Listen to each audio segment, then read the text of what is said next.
started recording because Renella is not here, so want to make sure everyone can hear what she's doing. A few moments later. Yeah, life is just kicking my ass, which I was sad about because it was going to be a fun interview. But 12 seconds later. Yes, I would not have been a good any help last week. I say take another pill and see what happens. Tomorrow. Oh, Can Brent, you I'm just sorry. shoot me now? It was kind of like you with the toe incident, you know, but after Never gonna live it healed, down. after it healed and you like hurt it and smacked your Again? face on the table, that's what it was like. But I was moving heavy. Wasn't the stuff. table, it was the plate of pizza. Oh, Pizza did me in. It'll do Nice. the end of me. table sounds better. He's as mad as a wax banana. It was a good day. So can I do Josh's intro? Are y'all guys ready? Sure. This one is not as fancy as the last one because this interview is a follow-up interview and people already No, have it's an because idea you were on pain meds last week. Don't of lie to who- everybody. You just told everybody the truth. Everybody, don't listen to her. She's drinking. All right. Water. Sure it is.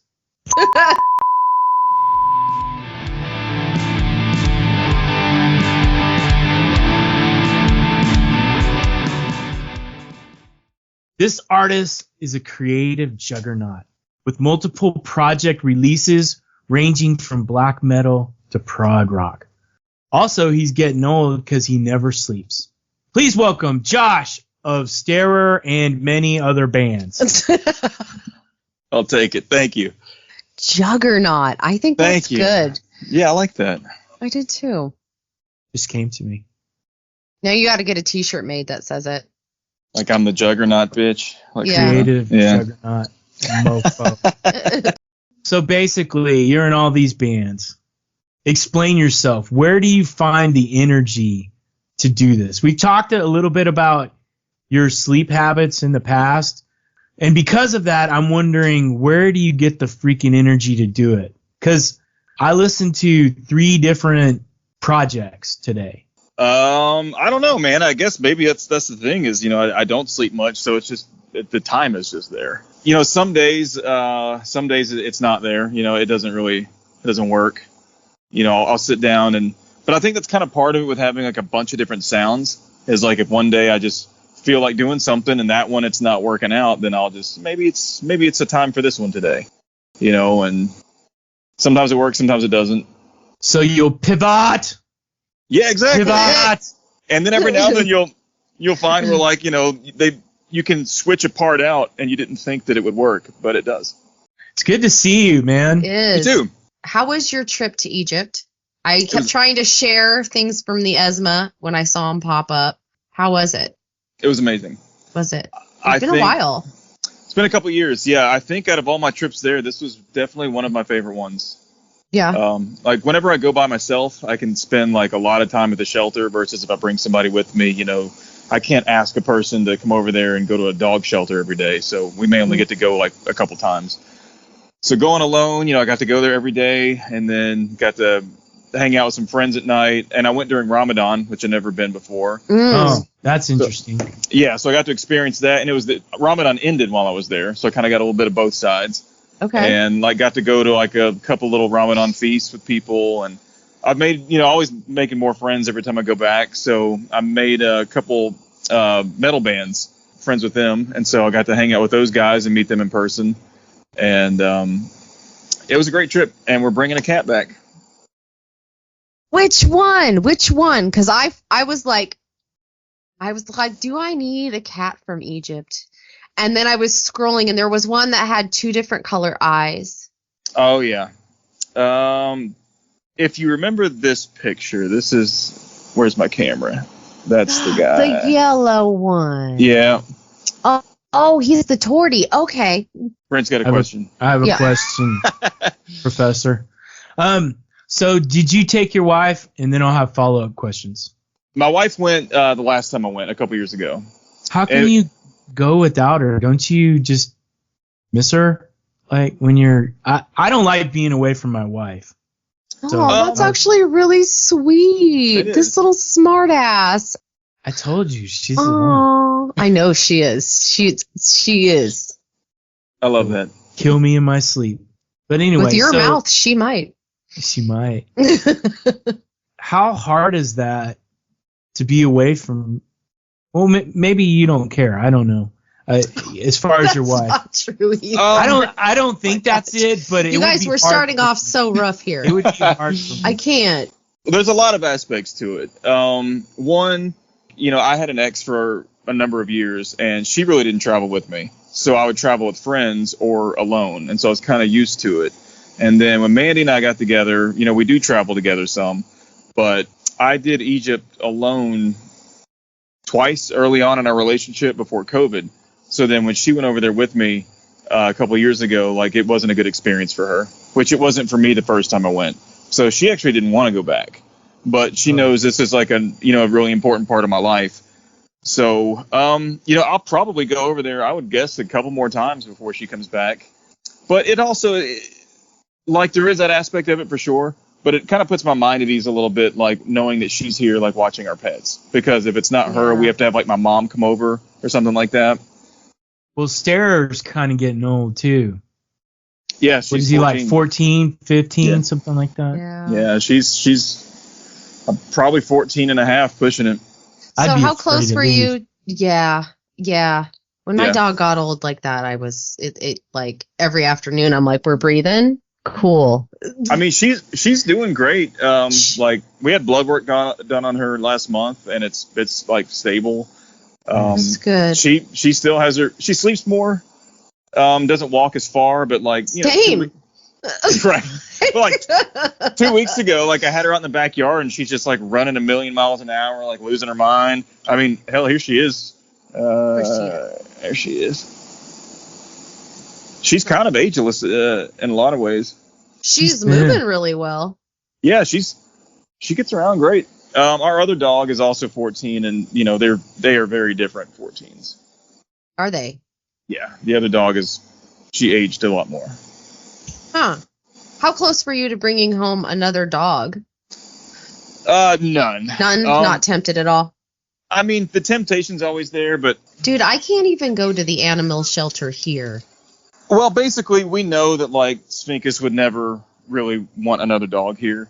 Right. And at their age, we wouldn't want to do that. So there's a few there that like I certainly would love to have, but they're also, I'm attached to them because I've seen them so many times. Yeah. So they're what, 9 years old or something, and so I know that maybe wouldn't be great to try to bring a 9-year-old dog in the cargo on the plane. Yeah, that'd be rough. Like, it's a shelter, and it's a good shelter, and they're taken care of, so they're used to it. That's the life they know. But I talked to them when I was over there, because the plan is whenever these dogs are gone, like both of them, we want to go back over and bring 2 back, Okay. like a pair. But you can't just fly them back on the same trip. It's like, I think, an 8-week process to all the paperwork. So we'd have to go. And then they have to quarantine, don't they? No, they don't have to quarantine They over here. don't. That's good. Yeah, other countries do, but anytime I've flown them back, like when I used to fly them back to rescues, they didn't. Okay. But yeah, the plan would be to go over, get to know them very well, pick out a couple, and then come home and either one of us go back in 8 weeks or get a flight parent. So, I mean, the cat was a thing we weren't even planning on. It was just he was really affectionate, got super like all over me. And then when it was getting time to leave, I was just kind of like, well, he's a little sickly, he's kind of boogery and he's a little thin. And I was talking to a couple of ladies there, like, keep an eye on this guy for me, because, whenever I come back, and they were like, can't guarantee he'll be here, when you come back, like, depending on how sick he is or whatever. And so I text my wife, and it's like, well, I guess we got to bring him back then. But that was the last day I was there. So they've got him in a clinic, and, he tested negative for everything. He had a gum infection. So Okay. antibiotics, and there was another American woman that was there at the same time, so she's flying him back.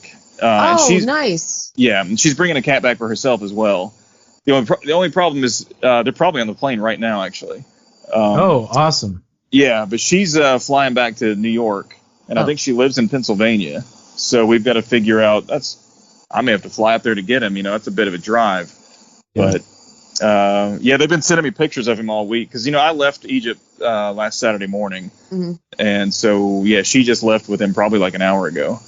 So they've been sending me messages all week, like, look at him in the clinic. He already looks better. We gave him a bath and all this stuff. So we're super excited.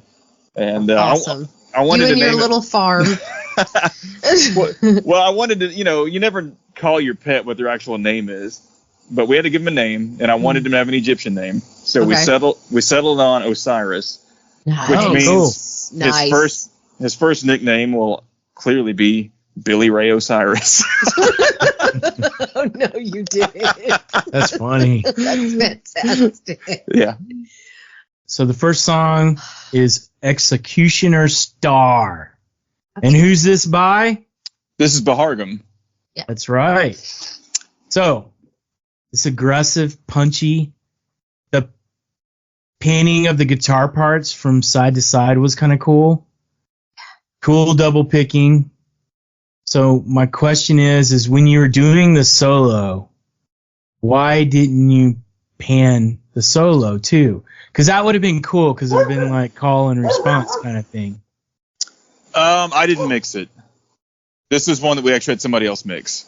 So it was kind of just like, you do what you think sounds best. And I double tracked it, so maybe he may have been mixing it kind of halfway out or something like that each side. But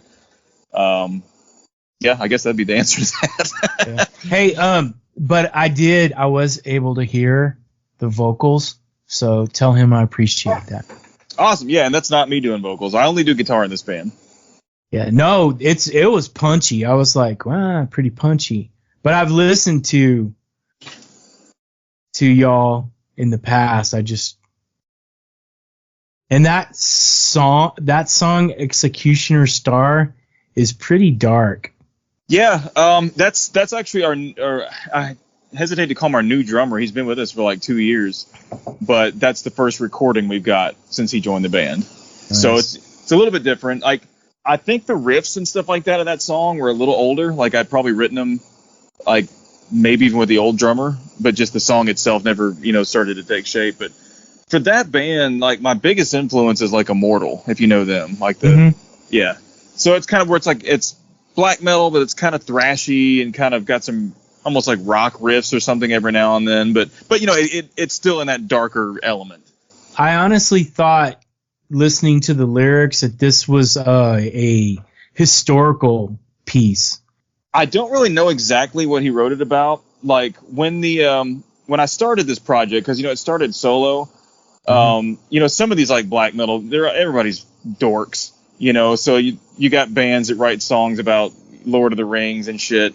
So I kind of like wanted a theme, because I didn't want to do the whole like satanic route. And like, as an atheist, I'm not spending my time on religion. I don't give a shit. So I was doing it on a comic book series called The Meta Barons, which is by Jodorowsky, who you may know. He's like a filmmaker. He's like 90-something years old now, but he was the one that tried to adapt like a 16-hour version of Dune back in the day. So anyway, this is like a comic series. It's like a European series. And so the first album was about one of those like books, and then the second album was about another one. And then the term Executioner Star actually comes from another one of the books. I don't know if Stewie wrote it about that or if he just liked the words. So yeah, I cannot help you with that. I could ask him. I thought it was pretty cool. I really enjoyed being able to hear the vocals. Good. So it's a really good mix. Yeah. Like the guy that mixed it's actually our original drummer. Like he records bands and stuff, and he's, we're still obviously good friends with him. And so we recorded it with somebody else and then sent it to him to mix it. So he knows exactly like what he's doing with this type of music.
Okay, are we ready for the next one? Sure, let's go. Renell, Huh? are you ready for the next one? Yeah. Okay. Let's so talk about. I'm saving the one I liked best for last. Just FYI. which one is that? I'll tell you when I get to it. Okay. I guess that doesn't help the situation, does it? See, Benadryl plus long COVID plus stupid equals stupid. So Let's do Into the Unknown, Infinity of the. do yeah. you want to talk about that or cough about that? Is that one a cover? I feel like that one was a cover. No. So there's 2 songs in that Yeah, one. which one? They're both covers, actually. That's what I thought. One is a black metal cover of Killing Joke, and then the other one is a sort of like a post-punk cover of Emperor. So it was kind of like taking my favorite like black metal band and my favorite post-punk band and trying to pretend like they were covering each other. Mm-hmm. I liked it. It had like an old school vibe. Like it felt like something I would have gone to a record store and listened to in the 90s. No jokes, please. And heard it and taken it home. What qualities are you looking for when you choose a cover? Mostly like how well I think it's going to change into what I want it to change into. Okay. Like, so I used to do I have a covers album where I turned a bunch of like random genre songs into, in my opinion, I turned them all into the exact same song. You know, it's all kind of that sort of post-punk new wave kind of sound. And I did like Taylor Swift, but also the Rolling Stones and Rammstein and shit like that. And so it's kind of like, can I turn this song into that same song? The original idea though with that Emperor cover was I wanted to cover the whole album like that. And I thought like this would be a cool thing. And then it was like this, I did the one song and it's like an 8-minute track. And I was like, God, is there a point to doing that? Because it was a lot of work. And I may still do it. I don't know. But so that one, it wasn't really so much choosing the song. It was like, I'm going to attempt the whole album and start with song 1. And I just didn't go to song 2. With the Killing Joke song, that's not one of my favorite Killing Joke songs. I was kind of more looking for like which one is heavy enough that would adapt to sort of black metal. And then I kind of put 2 and 2 together that I was covering the very first song on the first Emperor album. And now with Killing Joke's guitar player, Jordy, has passed. That's probably their last album. So I was like, if I'm doing the first Emperor song, then I should do the last Killing Joke song. Yes. And that's what it is. That's and then cool. the way the song's titles kind of work. One of them is Into the Unknown, and the other one's Into the Infinity of Thoughts, and it was like Into the Unknown Infinity. You could like the whole thing had this weird like symmetry to it. When I first heard it, I was like, the guitar part, because I couldn't tell you were double picking at the beginning. I thought it was like an effect or something, and I was like, what the fuck? What is he doing? And so then I got further in, and I don't know how, but I think I started hearing the scratch of the pick on the strings because I listened to it like twice. And so then I was like, okay, he's double picking there. How is the guitar rig you use for this different than the guitar rig you use for Chest Rockwell? There is no rig for this. Like Chest Rockwell being like a band, normally it would be a full studio recording. Now the song that I sent you guys is a home recording. So on all the home stuff, I do it all in GarageBand, like on my iPad. Mm-hmm. So it's all like digital. You know, you record a clean channel and then I apply whatever, tones and amps I want. There is one cool effect I got on that. I'm assuming you're talking about the Killing Joke cover, the heavier one. Yeah. There was one cool effect. It's towards the end. It sounds like I've got a wah pedal. This wow, wow, wow. And there's no wah pedal on it. That's crazy. It's doing like just the octave picking, and somehow with that tone, it was like a kind of a weird accidental thing. And when I listened back on it, it was like, fuck, that was cool. It sounds just like a wah pedal. Can you remember how to do it still? Or did you just do it on a whim and then you forgot and you're like, fuck? I mean, I would have just played it the way I played it, like just picking it. But I still have the project file saved so I could look at what effects were on it. I mean, it's probably honestly distortion and there may have been like chorus or something. But it was kind of just like a weird happy accident that it sounds that way. That's the one thing with like the digital stuff. You can go back and look like, this is exactly what happened on this track. I think the downside is like if you want feedback or something, you kind of have to manipulate that or actually pull in your guitar amp to get it. That's the biggest downfall. It's almost too perfect, I think, sometimes with digital. But the thing I like about it, though, is you record it once, get a good take, and then you can just go back and change it however you like. Like you can just take your dirty track and put it on a totally clean track, without having to re-record it. That's kind of why I do it that way. That's cool. But yeah, that was a weird little happy accident on that one.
Yeah, and it'll be different live, you know, like Uh-huh. nothing I record on my like this will ever be performed live, I guess, because it's all solo stuff. But if there ever was a time, you know, I would really have to kind of put in some work because I've got a big pedal board with all this shit on it, and you know, you can. But every band sounds different live. But you know, if you think of like a band like Killing Joke, like he was known for his guitar tone. Like you can't duplicate that, period, much less on a digital rig. So I've kind of thought about that with some of this shit, like. It's just gonna sound different live if that ever comes up, but I don't really plan for that. Yeah. And that's when it'll happen. Right. At least plan for it. Somebody will be like, hey, dude. I get a lot of starer offers, but you know, the idea of putting a band together to do all that and rehearsing to get it tight, and it's like you hate to make it about money, but you know, I'm gonna be getting other guys that are not actually in this project to spend their hours, you know, perfecting these songs that they had nothing to do with. Like if I couldn't make it worth their time financially, like I don't know that I could get people to do it. So yeah. I've kind of just been shooting it down. And also, you know, when you turn a solo project into a band, that's what happened with Bahargam. The first album was solo. You know, not only do you lose a little bit of the vision of it, but like the sound is completely going to change as soon as one person gives you another idea. And not that my ideas are like the best ideas, but like you start to build an identity for something. And, you know, I've got enough bands. I don't need another band. You really don't. You're going to have more, though. I can tell. Let's talk about a Star track. Let's talk about the Were Gnome. Am I saying that right? Anyway, the compilation you were on last year, you said it's a weird one. Oh, yeah. Alas for Youth? Isn't that called Yes. Alas for Youth? Alas for Youth. Yeah. Okay, cool. Okay, how do you decide, I'm going to put a track on a compilation? Like you just say yes to anybody who comes to you, or do you have like requirements? Honestly, I'd say there's probably no requirements. Like if it's somebody that I like, or like a label that I like or something, like I work with Were Gnome on like one of my little anonymous projects, and he's a good friend. So he reached out. He's a big Starer fan, and he was just like, you know, I've got this compilation coming out. If you want to throw anything on it. And so if I'm going to do a comp and I've got enough time, I like to give it something new, you know, and I know like a full band is going to have a harder time doing that. But if I'm just like, let me go in my room and just crank something out by myself, that's, you know, different. So I really like that because I like, you know, you mentioned like going to a record store in the 90s. Like I like the idea of like, there's a reason for somebody to seek this out, you know, like, oh, it's that guy I like or that band I like, whatever. There's an unreleased track on there. I want it. And so I kind of try to do that as much as possible. So I had this song already written. It was going to be on a different comp that ended up not working out. And so, and here's the funny thing about it. The version I pitched him, I don't know how the fuck this happened. The keyboard tracks got muted. So it's like the only stereo track with no keyboard on it. They're still on the actual track. Like when I release this song later, like on its, you know, in something else, they'll be back on there. I don't know. It's weird. I kept listening. Like, did I bury them that much in the mix? And no, they're gone. It's fucking weird. Pretty much the vocals are really interesting on this one. They're really high, right? Yeah. You know, the thing with this song is, I got really high. Like I was like, yeah, I had like taken an edible and I was like, just we'll see what happens. And I know where it hit. It was at 320 because that riff has a Munsters. You remember the Munsters show? Oh yeah. It has the feel of that song, that riff at 320. It's pretty far into it. I'll have to look that up because there's a couple parts that happen later on that aren't. They're only there. It's like oh, okay, yeah. So the funny. weird thing Go about ahead. this song is like, you know, you can tap your foot to it, but there's no traditional like 4 bars in there. Like it's all got like a beat like that, but everything is like there's like extra measures and shit. So it'll repeat in like a 14 count or an 18 count or something like that. And that was probably part of me being really high. Was just like, well, let's just do this and see how that goes, you know. And so and then you were like, oh shit, it works. Cool, man. Yeah. And something even funnier about it, I just looped a drum beat, and it was like a drum beat that was in bars of 4. And so there was like a fill at the end of it. So that's what I played to. And then as I'm writing my riffs, before I went back and changed the drums up, these drum fills would just happen seemingly at random because of the way the guitar parts were like changing and 14s and shit. And so I left some of that in there. So you'll hear this like skank beat, and then there's just a drum fill like in the middle of the beat out of nowhere. And if you listen to it again, like now I'm gonna. Yeah, it's a weird track. It's like subtle weird. I was gonna say, because you said in the email it's a weird one, and I was like, I really like it. I don't know what's weird about it. I mean, it's like avant-garde-y, I guess, but I didn't like strike me as crazy. But now I'm gonna re-listen to it and be like, oh. I didn't think it's weird. I was like listening for something weird, and I was like, other than the Munsters theme part, it was pretty normal. But that whole riff was just really poppy. Yeah, I liked the riff. I even wrote that. I really liked that riff. Yeah. So here's my question. Sure. So we've listened to 3 of your projects. Technically. So my question is, and I need a good answer from you. Okay. Wait, hold on. You need to think about it before you answer. How do you transition your energy when moving to other genres? And does it require an ointment or cream? Lots of cream. Honestly, some of it will be like a conscious decision. Like I've done a lot of black metal. I want to do something else. And so I'll kind of just go back into listening to a bunch of that stuff. I mean, I honestly don't listen to a lot of metal for a metal person. I'm probably the least metal person I know to be this deep into, the genre. So it's kind of just, I think I'll just kind of think about it in my head where I'm like, I haven't done that in a while. Move back over to that sound. And then I'll just maybe dive a little deeper into listening for that time period. Okay, let me give you an example. So if you played Executioner Starve, you did your part, unless you played it with the band, and then say you did Fleeting. Okay. How do you transition between those two? Have you ever tried to play something that heavy and then play Fleeting, something like that? Have you tried to put something totally crazy one after the other, or do you pretty much go, okay, I'm going to work on this today? I don't know. I don't know that I've really thought about that.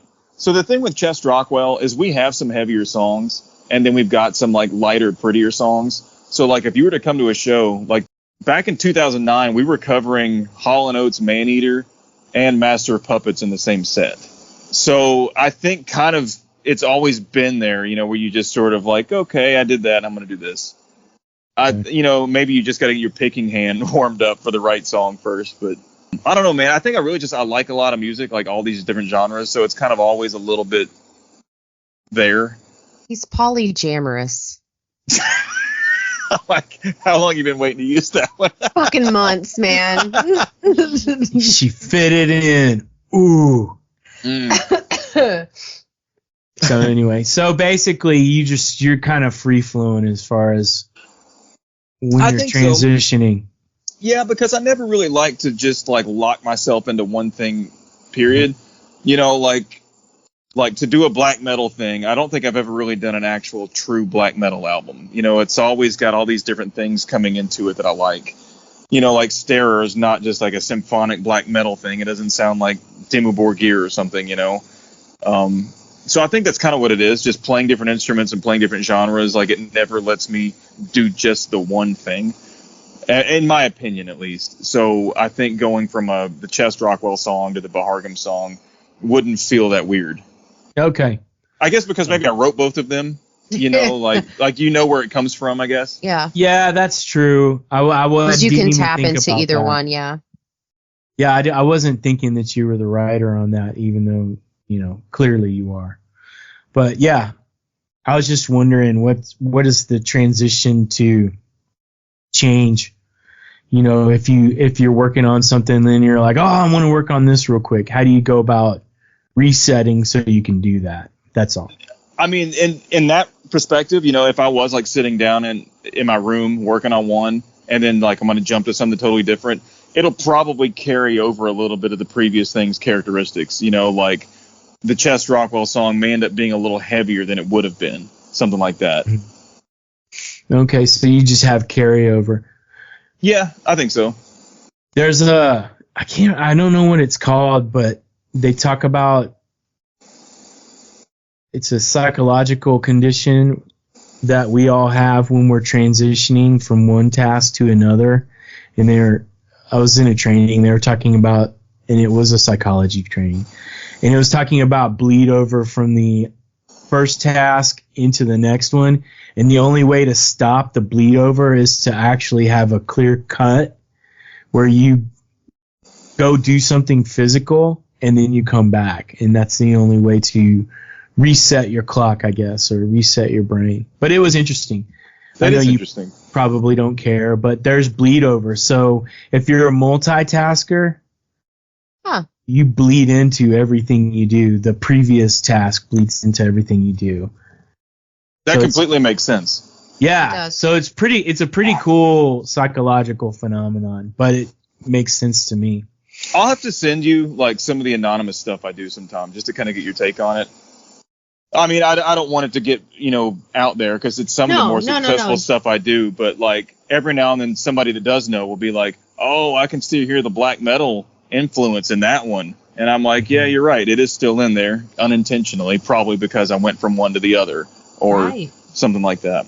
Well, you're also a songwriter, and you go normally when you're writing, if you're in the flow and like it's just coming, you're going to pull from what you do naturally. If you're channeling it, if you're thinking about it and building a song where there's thought behind it, you're less likely to have your standard licks in there. Or that's what I have to do. I have to make an intentional decision to not do it. But then other times when it just captures my emotion and I start writing, I don't even worry about it, because I'm too busy trying to finish songs so I can get to the next one. That's kind of how I function, get this one done, and I can do that. And I'm not going to record all my songs, I'm just going to record the ones I think are the best. But you need to write those songs, even if they're sucky songs. You got to get through your sucky songs. Yeah, I always get that shit out of the way. And the funny thing about some of that is like some of my friends that know all these different things that I do, they'll hear one and they're just like, I can tell that's you because the way it did this thing that you always do, like you slid into the note instead of just punch the note or something. That's something that I kind of do from a bass player perspective is, you're not so stiff on it. You kind of have a little smoothness to it, and that carries over in my guitar playing or a chord change. And then I'm like, you know what? There's probably a lot of things in there that I'm doing across all these that I didn't even know I was doing because you're too close to it. Yeah. Well, and like I said, if you're channeling the whatever and you're just writing and you're not thinking, that you're not gonna catch that stuff because you're letting the creative take control rather than you. Yeah, and you can try to I'm going to focus on this genre or this sound, but trying to force yourself to completely change the way you write, that's hard. And still have it be something that you feel sounds okay. So how do you accomplish going from one genre to another? Is it just natural to you? Can you just wake up and you're like, today I'm going to write this kind of song? I wouldn't say that. Like Chest Rockwell is a more natural sound for me because that one was never really locked into a specific spot. We started out sounding one way and it gradually got heavier, but it always kind of had that proggy shit to it, where you sort of, it never got avant-garde experimental, but it was also there's not really anything we're going to say we can't do. But I mean, I think just kind of having that be the main long-running project, it was always a little bit of anything goes. So you can kind of just I like that part. Let me just sort of steer a thing in that direction and see if this works. I don't know. Some days shit just honestly just doesn't work, and I'm like, okay, it ain't my day today. Go ahead, Brent. So would you say Rockwell is kind of your experimental songwriting stuff where you're just like, well, I'm just going to do something and you don't theme it. You just try to create something captivating, not worry about being black metal, avant-garde, pop, rock, grunge, country. You don't worry about that stuff. Is that the kind of band or group that is? I don't know. Like I don't guess I would go that far. Like the sound really has changed a lot. Like if you were to listen to the first album and like the last album, you wouldn't think it's the same band. But if you were to start at the first one and work through all of them to the last one, it totally transitions naturally. Yeah. I don't know. I think with that one, it was never really like, oh, we're just going to write a funk song or whatever. But like if I had a funk part that could work in context, you know, like sure, throw it in there, see what happens. But I don't think I ever really wanted to just kind of make shit weird to be weird. If I was going to, I used to play in a band called Technology versus Horse, and I was the drummer in that band, and we still play every now and then. That was probably the one that would do that. Like we had one that was almost like a weird ska polka song, and then we had one that's like a 13-minute like what the fuck is happening kind of song. And but you know, I was the drummer in that band, so I was kind of just sitting in my realm and letting those guys sort of, you know, write that weird shit.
Well, let's talk about the Chester Rockwell song. Let's talk about Fleeting. This is my favorite song you sent me. And you've discussed this group with us a couple times, but I hadn't actually gone and listened to it. Now I'm going to have to go back. But I have a question about the song before we get into anything. What the fuck is making that high-pitched ass sound in the beginning? Keyboard. It's like a sound. That's a keyboard? Okay. Yeah. In my head, when that I heard it, yeah, I saw that, like, what is that thing? A theremin. Yeah. In my head, I was like, is that a theremin? That's cool. I liked it. I don't know why. I just did. And who's singing in that group? I did everything on that song. I thought you did. So normally it's a band, and I did guitar and vocals for it. And we were a band from 04 to like 19, I guess. Oh wow! And yeah, we had our keyboard player left in 2015, so we like kind of had an unfinished album. And so in 2019, I approached the other guys. They were kind of burned out. I was like, hey, do you mind if I keep the name alive, because we've kind of let it just totally die, and just do some of this stuff solo that I've written that would be for the band, but like they just clearly weren't interested in doing it anymore. Mm-hmm. So I did 3 albums by myself, like the last 3, and then this song is like kind of like the final song, I guess. I've got some other stuff that I didn't finish because the band has actually gotten back together now. Oh. That's what made me release this song, was I sat on it for like a year thinking, like, what am I going to do now? And the band got back together in December, so I put the song out, like this will be the sort of end of that solo era. And we recorded a song. I got to redo vocals on it. We're going to do some more. But actually in July, we're going to try to book a show that'll be like a 20th anniversary of that band. That would be so cool. Where are you going to do that, do you think? Or have you decided yet? It'll probably be here in Bowling Green, like at Tidballs. As long as it's still going. I'm just going to ask you about that. Are they still... the deal fell apart. So they're just staying open until something happens. Yeah. Okay. Hey, darn. Can't be mad about it. No, not really. I'm going to have to go. Yeah, I mean, they paid it off, so they may as well just, keep it going. I don't know who the potential buyer was or what happened, but yeah, it's so we did a show. Chester Rockwell did like a full band reunion show in January. Yeah. And that was our first show together since in almost 5 years, since we did a 15-year show in 2019. And that was when we kind of officially went on hiatus, and I was like, hey guys, do you mind if I keep the name alive? Yeah. And the funny thing is, like, the first album I did solo with that is probably my favorite one, but I didn't really know what I was doing from a production standpoint. Okay. So there's a little bit there. I could probably remix it or whatever. The second album is kind of like a sequel to that, but the third one that I did came out in 2022, and it was almost like an accidental album. Like I wasn't really intending to do it, but I kind of had an idea I wanted to do. But then if I sing clean, that's what it sounds like. So when I put that album out, it's kind of got a doom sort of sound in parts of it. And like it actually went over really well with like a whole other crowd, like a metal crowd was like super into it. And I'm like, well, that sucks for you guys, because none of the other stuff sounds like that one. I put out Fleeting, and like nobody that liked the last album liked this song, because it's so Fleeting kind of goes more to back to the older sound, of the band. Yeah. I was going to say it had a nice like old school harder alternative rock, which is probably why I liked it so much. Personally, it's got a little like a little Muse influence with some of the riffs. Yeah, I dug it. Brent, did you have any questions about this? Oh, I knew this was going to be the one. Go ahead. I'll mute me. So I think musically, this is my favorite song this round. But lyrically, I think I like Executioner Star more, which was the first song we listened to. Sure. I thought lyrically it was really Well, Pahargum's just good. Anything. Do you want me to change your mind on that, Brent, maybe? Yeah. Oh, challenge. I like it all. I'm splitting hairs at this point. I wrote this one. I have several songs about this, but I wrote this one shortly before my dog died. And that's what the whole thing's about, because he had been on this like battle with cancer, and so Fleeting was just kind of like, that's life, and yeah. No, you did a good job of explaining that, that it was about loss and how we have limited time and all of us are going to die. You know, it was real happy and stuff. Yeah, the music doesn't really fit the lyrics. Kind of, that's like, you know, it's an old Third Eye Blind approach. So the funniest part was when I first listened to it, I was like, oh, this has a Judas Priest feel. And then the keyboards kick in, and I'm like, this is Aldo Nova or Loverboy. It's like, what the fuck? But your vocals, spot on. I think that, I mean, you have your good gravelly voice, but I think that's the first time I've actually, like, could really hear you sing clean. You know, and you did good, and the harmonies were good. So here's kind of my question. We kind of touched a little bit on it, but who is Chester Rockwell's influences musically? Oh, that's a tough question, because it does kind of, like, this is the longest running thing I've got. And so it's evolved like so much to where it was just whatever I was into at the time. Honestly, as much as you probably couldn't tell from the sound, the biggest influence would probably be Radiohead. Oh, yeah. And just the term of, like, you're writing songs that are kind of just regular songs, but you're trying to make them a little different without going too far, you know? But this song, I used to be a big Muse fan, like on their first, like, maybe 3 albums. I love Muse. I used to, I really did. And they were a huge influence on me. And this one kind of, I felt like threw back to that a little bit with just the bass work and stuff. Yeah. Yeah. Hey, are the Cure an influence in this band? Absolutely. We used to cover the Cure. Yeah, I was about to say it sounds a little bit Cure-ish, but maybe not. I don't know. I'll take that because I love the Cure. Yeah, yeah, they're really talented. But the keys just reminded me of Aldo Nova. You know, I was just like, I think it was the tone when they first came in. They're very synthy, yeah. Fantasy, I think, is the name of the song that it kind of pulled. Life is just a fantasy. Do you live a fantasy? You know what I'm talking about? That's where I'm going to drop the song. So thank you, Brent. The funny thing about it, though, like, we started as a 3-piece, just guitar, bass, and drums and vocal. And we added a second guitar after our first album, and that kind of opened it up a little bit. And then we had a keyboardist for like maybe 4 years, and he's only on like 1 EP, 2 EPs, I think. And so doing this song with that prominent keyboard was kind of like, we would never fucking do this in context of the actual band lineup these days. So it was kind of weird. Like, a lot of the stuff I wrote solo, if the band ever wanted to touch them as a full band, like, it's got all these extra layers, you know, from where I did it myself. So you're just filling up the space with nonsense.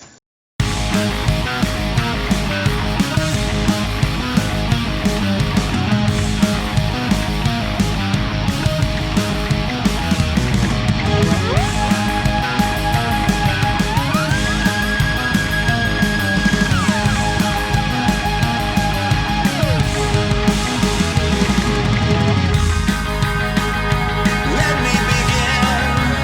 Speak to your mind.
That is cool. I wish you were closer, man. We could kind of write some stuff together. That would be fun.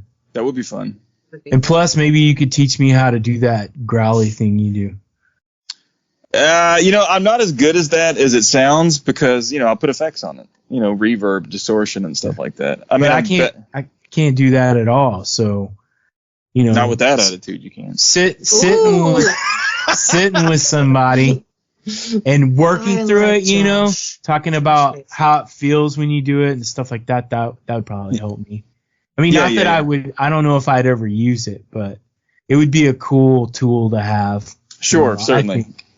When you decide to work with somebody, what are like the qualifications for you? Or do you have any? Or are you just kind of like, whatever? I'm kind of just whatever. And usually the person approaches me. And it's not like I'm like some high in demand. It's just usually a friend who's just like, hey, you want to do this? I don't usually approach people myself because I've gotten into such a rhythm of doing shit on my own. And that leads into like investing some things that don't ever get finished. A good friend of mine wanted to do an album together last year, and I put a lot of work into it, and then he got into a bad headspace, and he was like, you know what, I got to back away. It's kind of, I'm in a bad spot. It's reminding me of, the reason I was doing this in general is this, painful thing. And so the whole thing sort of fell apart, and I was looking at it like, God damn, I put a lot of work into that, and it's just never going to come out. So it kind of makes me putting my own stuff out there. I don't really do it that much. Like, I would love to collaborate with anybody, but I kind of it's not so much a quality of what they do. It's like, how serious are they? That's kind of more the thing I would look for. Okay. Like, is this actually going to happen kind of thing? Because there's a weird thing where like, I tried to put together like sort of a post-punk band a couple years ago, and I like brought in, we only ever had like 3 songs before it fell apart, but I brought in some like really good stuff, and 2.5 years later, almost 3 years later, I still feel weird about using that stuff. Even though I brought it in, it was like I kind of presented it to this. And so it's still kind of just, So it's more of, I think, just like the level of seriousness, I think, is, and that's it. I would collaborate with literally anybody if I think they would actually do it. Do you have any shows coming up with the exception of the one that you can't tell us you're touring with, which makes me mad? I mean, I can send you a link. It hasn't been announced yet. No, I wouldn't announce it. I'm not Brent. Yeah, I just don't want to break the news. No, please don't even. I don't even want it on recording. But yeah. Okay. I'm sure. curious. So how big? Hold on. How big are we talking? Yeah, how big? Not like big, but it's somebody that I think mostly does this for a living. Oh wow, that's awesome. That is awesome. So, what would you do? Let's say you do this tour and you blow up. What do? You blow up. I mean, you have you and 15... me were both like. Well, no, I asked. What do you do if it blows up? I mean, in a good way. I guess that's kind of the dream, right? Right. Is it? Because you have so many different avenues. If it blew up and you got big, would you have to stop doing that stuff in order to? No, I don't think so. I mean, like if when I joined Primeval Well, who's doing the tour, it was kind of a thing where like I knew they had some good connections. Part of why I joined it, I talked to my wife about it beforehand to make sure she was okay with it. Was like, right. I've done this for so many years. As the band leader, I've never really gotten to another level. And so these guys are like inviting me in. They're kind of on another level. It looks like there's an opportunity at least. So this may be like kind of a last chance, like at my age. And I think a lot of don't fucking say that. We're same age. Well, you know what I mean, though. Like as a musician, when you're like trying to think like I've been doing this since I was like 15 years old. Fair. I've been doing it for longer than I haven't been, Mm-hmm. And so it was like I've led all my bands to fucking nowhere. So if I could just join and be the bassist in this band and like, hey, lead me somewhere, you know what I mean? Yeah. So I mean, I think a lot of it just depends, like obviously I've got to have income. Yeah. But like if it was enough to like, hey, we're gonna do this, at that point maybe I would reveal all my little, private anonymous bands to sort of pull people over to like, yes, give me money so I can keep doing just this. Yeah. But that's a decision I never really thought I'd have to make, and I probably won't ever have to make. But I don't know. We'll see. And I hope it works out for you. I hope you get I have good feelings about your it. feet dug in. I mean, it'll be fun regardless. When I joined that band, I thought like the touring days were kind of like long behind me, and so doing that again, like a bit older, was totally different, and it was a lot of fun. And they're different guys. I've always played with my friends, and so playing with guys that are like bandmates and they're friends now, but like I don't have like long history with them, is definitely kind of a different thing. That's cool though that you were able to get in on that. Yeah, I felt really, really lucky to be asked to do it, and we're gonna do a show actually next month. It'll be our first show in like a year. Where at? Knoxville, Tennessee. God damn it! I don't know if there's another one. Shut up. No, you asked about shows. So Bahargam is not really doing shows right now. We're trying to write. We've got like 3 songs done. We're trying to get another album out. And just really focusing on that. I'm playing a lot more shows with like my cover band. Awesome. What's the name of the cover band again? Peter the Freshman. And I play drums in a band called Dos Cobros. We're working on some recordings as well, but we'll take shows every now and then. Like we did one last month. And Chest Rockwell's not going to play too many now that we're back as a band, but we're definitely going to at least look at doing the 20-year show. Got to. What does it feel like to be with the band for that long? It's weird. Yeah, like because you'll see like memories, on like Facebook, or somebody will mention something.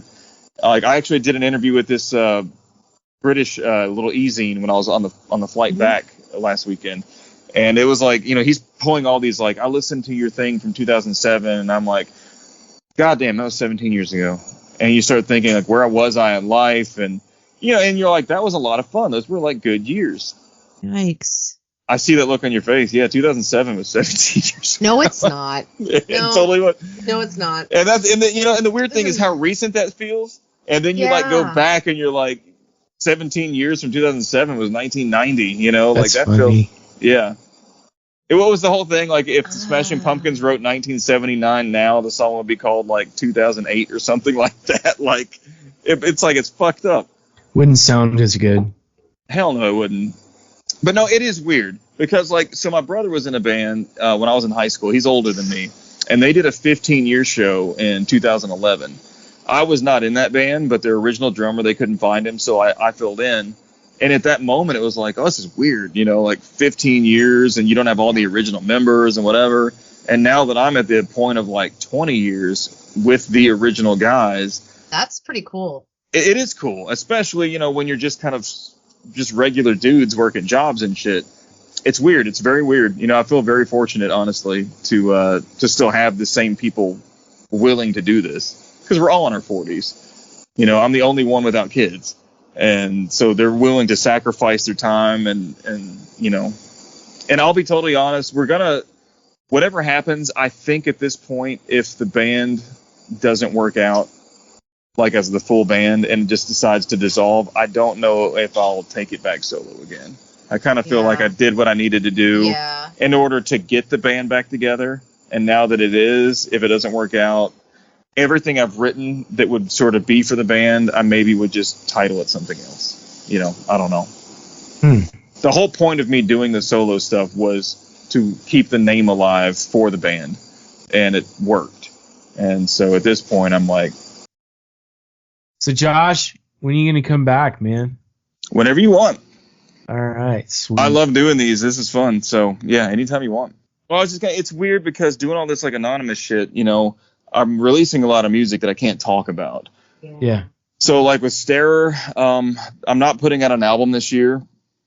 I've got a couple like other things like little splits or something like that I may do. Chest Rockwell, it kind of just depends on the band. Bahargam's working on an album, so it depends on the band. Dos Cobros, we've actually got quite a bit recorded. I just don't really know what we're doing with it. Like, the other, it's just me and one other guy, JD. he's kind of got some ideas where he wants to release like maybe a bunch of EPs instead of a full album or something, but I don't really know the state of all that. So it's kind of a weird position to be sitting here thinking like I've got all this shit coming out that I can't really talk about. Yeah. For like a podcast, but I mean, I'll come back anytime you guys want. I'm sure I'll have something I can talk about. No, that's good. That is good. Maybe we should dedicate more time to talk about your recording process. Sure. Thank y'all for hanging out with us. We greatly appreciate your time. If you think you're getting something out of this, which you are because you're here, please like, download, share, and subscribe with your friends, family, whoever. And, we will not object if you reach out and you comment on our posts. We'd love to hear from you. If there are any artists out there you want to get your story out, go ahead and contact us. You can find us on social media, in our emails, soundpollutionpodcast@gmail.com. Send us not only who you are, but maybe a song with a link so we can actually hear it and check you out, and then we'll try to get something on the calendar. So anyway, I just wanted to say thank you for coming along. And remember to make some noise.